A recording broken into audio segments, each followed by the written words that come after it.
नमस्कार दोस्तों, मैं रोहित गुप्ता स्वागत करता हूं आपका अपने YouTube चैनल पर।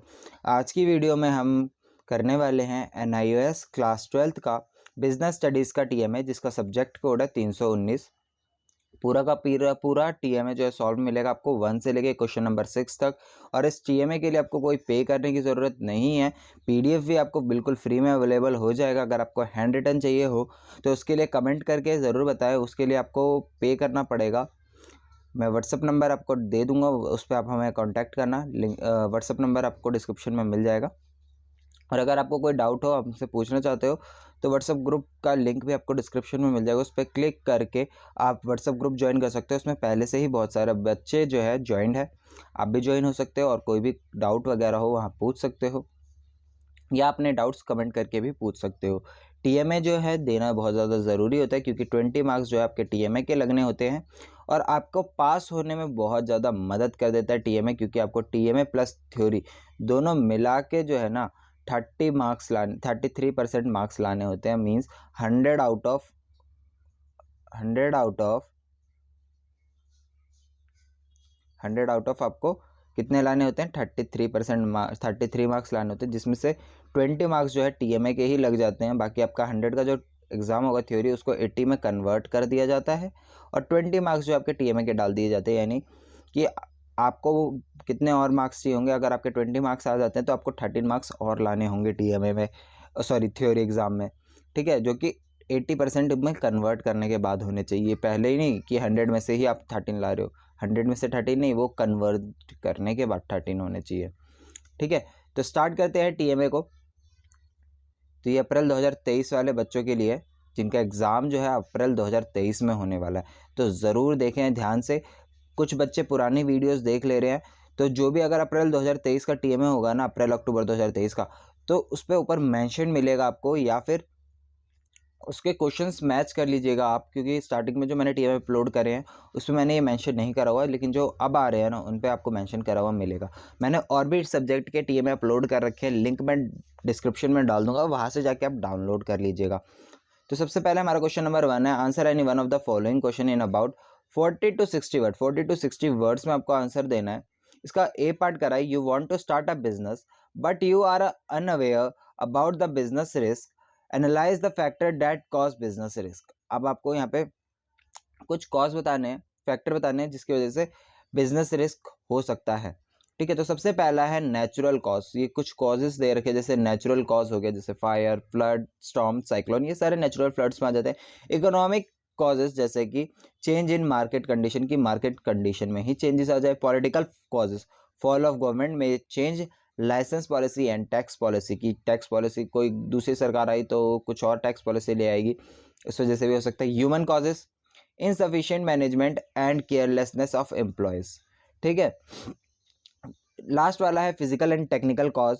तो इसमें क्या आ जाता है हमारा, चेंज इन टेक्नोलॉजी में take the machines obsolete before their expected life, ठीक है। नेक्स्ट क्वेश्चन आ जाता है हमारा क्वेश्चन नंबर 2। ये हमारा 2 मार्क्स का क्वेश्चन होता है, इससे पहले वाला भी 2 मार्क्स का था, ठीक है। इसका भी हमने ए पार्ट करा है। Mrs Vanshika wishes to run a small business in our country, give her some idea about the government as well as various institutional support provided for the development of small business, ठीक है। तो एक business start करना चाह रहे हैं, तो उसके लिए कुछ गवर्नमेंट और स्मॉल जो इंस्टीट्यूशंस है वो सपोर्ट कर रहे हैं, तो उन्हीं के बारे में बोला हुआ है। तो यहाँ पे आपको एक्सप्लेन करा हुआ मिल जाएगा। तो पहले गवर्नमेंट का बता दिया गया है, ठीक है। उसके बाद जो है इंस्टीट्यूशंस का भी बता दिया गया है। यहाँ पे दोनों ध्यान से लिख लेना, 4 पॉइंट्स है, चारों पॉइंट्स उतार लीजिएगा। और अगर आप ये चारों पॉइंट्स अच्छे नहीं लग रहे तो बुक से भी कर सकते हो। बुक में आपको 6 पॉइंट्स देखने को मिल जाएंगे, उनमें से मैंने लास्ट के 4 उठाए, आप पहले 2 भी देख सकते हो, लेकिन ये ज़्यादा बेस्ट रहेंगे। ये ज़्यादा मैंने क्योंकि ध्यान से देखा है, 2 गवर्नमेंट के हो गए और 2 इंस्टीट्यूशन के हो गए, तो जो बहुत ज़्यादा अच्छे रहेंगे आपके लिए, ठीक है। तो क्वेश्चन नंबर 3 पे आ जाते हैं, answer any one of the following question in about 40 to 60 word. ये भी 40 to 60 वर्ड में देना है, ये भी 2 मार्क्स का क्वेश्चन है। आगे बढ़ते हैं, इसका मैंने बी पार्ट करा हुआ है। Miss Mahvish runs a boutique service and needs to train as well as existing employees. Suggest the training methods she can use to train the employees. तो पहला यहाँ पे दे रखा है, ठीक है, ऑन द जॉब मेथड दूसरा मेथड है ऑफ द जॉब मेथड्स। तो ऑन द जॉब मेथड्स में क्या होता है ये पढ़ लेते हैं हम पहले। In these methods, the employees learn about their jobs while doing their work duly, assisted by their supervisor or seniors. These methods encourage self-learning through practice, job instruction or coaching, and job rotation. Learning while working as an assistant to a senior, understudy positions, temporary promotions are some of the common method of on-the-job training. ठीक है, उसके बाद of the job method आ जाता है। These method involve training employees away from the workplace so that expert may conduct the training and employees are free from immediate pressure of completing the jobs at hand. Lectures with the demonstration conferences, case discussion, video shows and films are some of the common method used as of the job training methods. Then there is another of the job method of training called vestibule training. ठीक है, तो यहाँ पे पूरा explain करा हुआ है। और अगर आपको हिंदी मीडियम में चाहिए हो तो कमेंट करके ज़रूर बताना, क्योंकि अब जो है मैं हिंदी मीडियम की टीम में जितने मैंने अपलोड करा हूँ उन सब के हिंदी मीडियम में अपलोड करने वाला हूँ। ठीक है, तो क्वेश्चन नंबर 4 आ जाता है यहाँ पे। इसका मैंने बी पार्ट करा हुआ है। मिस्टर अशोक, अब देखो यहाँ पे ये कितने वर्ड्स में देना है, 100 to 150 वर्ड्स में देना है, यानी कितने मार्क्स का, 4 मार्क्स का क्वेश्चन है। ठीक है, तो mister Ashok has a company and has an option to issue different types of preference shares. State all the types of preference shares a company can issue. ठीक है, तो सबसे पहले जो दे रखा है वो है convertible and non convertible preference share.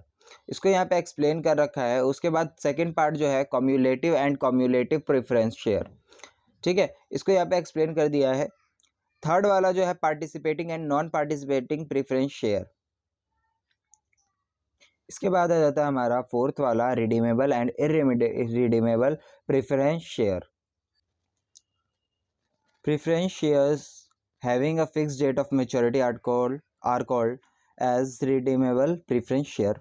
ठीक है, आगे बढ़ते हैं। क्वेश्चन नंबर 5 आ जाता है हमारा, answer any one of the following question in about 100 to 150 word. ये भी जो है हमारा 4 मार्क्स का क्वेश्चन है। इसका ए पार्ट का रखा है, Mr. Ahmed wants to set up a new enterprise, guide about the financial institution that offers and provides long and medium term finance to large enterprises. ठीक है, तो सबसे पहले यहाँ पे IFCI के बारे में बताया हुआ है, industrial finance corporation of India. It is the oldest SFI setup in 1948 with the primary objective of providing long-term and medium-term finance to large industrial enterprises. ठीक है, आगे बढ़ते हैं। ये सबसे पुराना बता दिया गया है। उसके बाद नेक्स्ट आ जाता है हमारा ICICI industrial credit and investment corporation of India. It was setup in 1955 for providing long term loans to companies for a period of to 15 years and subscribe to their shares and debentures. ठीक है, इसके बाद third number पे आ जाता है हमारा industrial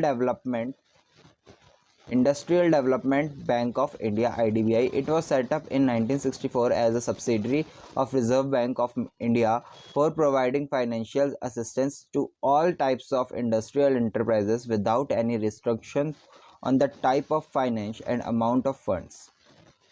ठीक है, अब आ जाता है हमारा फोर्थ वाला IIBI, the erstwhile industrial construction bank of India IRBI, an institution which was set up for rehabilitation of small unit has been reconstituted in 1997 as industrial investment bank of India. ठीक है, तो इसके साथ ये वाला भी answer हमारा complete होता है। इसके बाद हमारा क्वेश्चन नंबर 6 प्रोजेक्ट बेस्ड जो क्वेश्चन है वो स्टार्ट हो जाता है। इसका बी पार्ट करा हुआ है मैंने और ये क्वेश्चन जो होता है ना 6 मार्क्स का होता है, तो ये ज़रूर करना। Your friend in a society wants to form a cooperative society, explain the benefits and limitation before he start। कि उसको पहले बेनिफिट्स बताने हैं, उसके बाद उसकी लिमिटेशन भी बतानी है उसके स्टार्ट करने से पहले। तो देखो सबसे पहले मेरिट बोले या फिर बेनिफिट्स बोले, बात एक ही होती है। तो इजी टू फॉर्म, ठीक है, फॉर्म करना बहुत आसान है।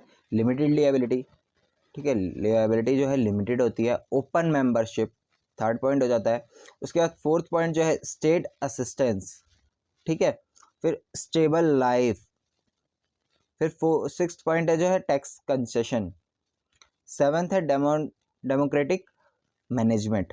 ठीक है, अब जो है इसकी लिमिटेशन से स्टार्ट हो जाती है। तो लिमिटेशन में सबसे पहला जो है ना लिमिटेड कैपिटल, ठीक है। उसके बाद सेकंड जो है लैक ऑफ मैनेजेरियल एक्सपर्टाइज, ठीक है। फिर थर्ड पॉइंट जो है लेस मोटिवेशन, फोर्थ जो है लैक ऑफ इंटरेस्ट, और फिफ्थ जो है करप्शन। ठीक है, तो इसी के साथ आपके सारे आंसर कंप्लीट होते हैं। आई होप आपको सारे आंसर अच्छे से समझ में आए होंगे किस तरीके से करना है। A4 साइज़ पे आपको TMA जो बनाना है। तो वीडियो को लाइक कर देना, अपने दोस्तों के साथ शेयर कर देना, ताकि वो भी फ्री में जो है TMA बनाए, कहीं किसी और को पे ना करे। पे करने की कोई ज़रूरत नहीं है जब आपको ये सारी चीज़ें फ्री में अवेलेबल हो सकती है। पे उसी केस में करें अगर आपके पास टाइम ना हो और आपको TMA जो है परचेज़ करना पड़े, जिसमें सिर्फ आपको अपलोड करना पड़े, जैसा कि मैं आपको बता रहा था कि आपको उसको पे करना है। ठीक है, फ्री तो खैर आपको ऐसा TMA मिलेगा जिसमें से आपको देख के बनाना होगा। उसमें क्या होगा, आपको बस डाउनलोड करना और उसको अपलोड कर देना होगा। तो वीडियो को एंड करते हैं। Thanks for watching us, have a nice day, stay tuned with edu centre Delhi.